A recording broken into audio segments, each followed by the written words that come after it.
When you wish upon a star, makes no difference. Okay, I'm here with Stephen Clark at D23. Stephen's the head actually of D23, and my first question is, how did D23 come about?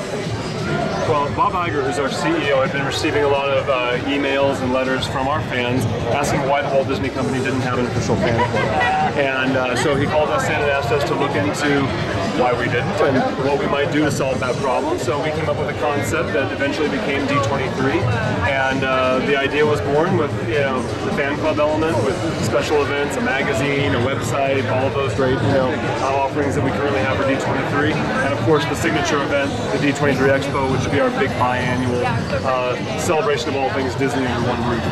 Well, I came here for the first one 2 years ago. It was really exciting, and I noticed they had a treasure of the Disney archives, and I understand you were involved with that pretty much.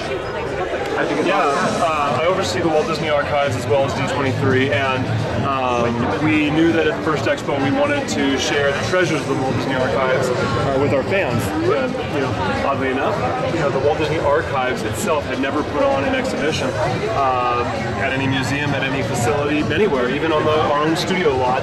We hadn't really shared those true gems of Disney history.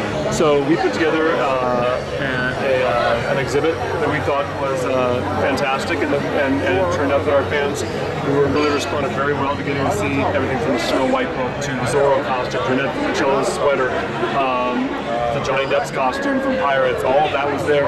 So this time when we started developing Treasures of the Walt Disney Archives, we doubled it in size, we really blew it out, and it's definitely a must-see for the expo this year. Do you have a favorite piece? And I'm sure it's hard to choose, but is there one piece that's your favorite of yours, or one or two?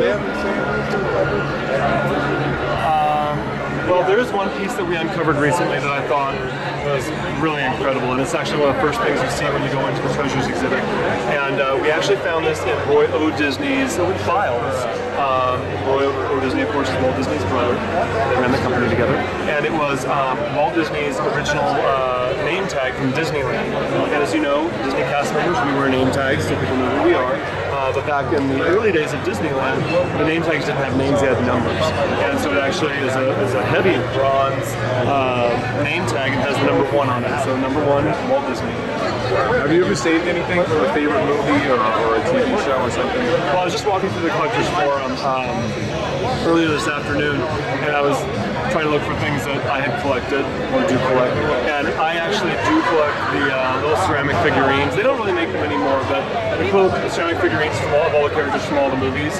And one of the dealers that was there, that had a lot of them in his booth, was actually impressed at how many I actually owned of what he had there. So I don't know, I must have, 50 to 60 of them, I would guess. But that's something I collected for years. I bought them all on Main Street this morning. So you bought them just like all the rest of us buy everything. Oh yeah. I have pins too, boxes of pins. I should probably organize them and display them at some point. But it's like we've always said, the D23 Expo is the ultimate Disney fan event. It's all things Disney under one roof. And one of the things that we're really excited about this year is growing or building upon the sort of relationship that we established between our best guests and our fans and the creative executives and talent at the Walt Disney Company. In this very exhibit, the Walt Disney Parks and Resorts exhibit last year, we were really impressed not only by the positive response we got from our fans about being able to speak to the actual Imagineers that build the theme park attractions they love so much, but the Imagineers were also thrilled to be able to get the feedback and the opportunity to actually talk to the people who enjoy their attractions. It's something that, when you think about it, I guess they don't normally get to do. They're on construction sites, they're working on the next big idea, and have the chance to actually interact face-to-face with our guests was a huge bonus for both sides. So what we've done is, we're again doing that in our Parks and Resorts pavilion, but we're also doing it at Treasures of the Walt Disney Archives. The entire exhibit is hosted by the official historians of the Walt Disney Company, our archivists. So there's not too often that you actually get to go into a museum exhibit, actually look at fantastic assets, then actually talk to the curators of the exhibit and find out more. Same thing applies to Disney Channel for our younger fans.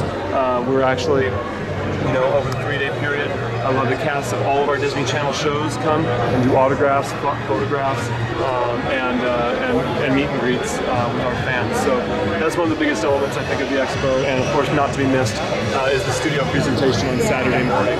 We're bringing together all Disney live action, Pixar, and Marvel into one place, and really showing the amazing content that we have coming to movie theaters over the next several years. I think that's great that D23 is connected with the fans, and it's not just a business. They want the fans to be part of it and actually contribute as well, and I think that's why the fans appreciate it so much. Yeah, you know, D23 is all about giving back to our fans. I've said often that, you know, our fans are certainly critical to our future, the future of the Walt Disney Company, but they're also a very important part of our past. If we didn't have our fans, we wouldn't have a Disney legacy to celebrate here today. Who's the leader of the club that's made for you and me? M-I-C-K-E-Y, M-O-U-S-E.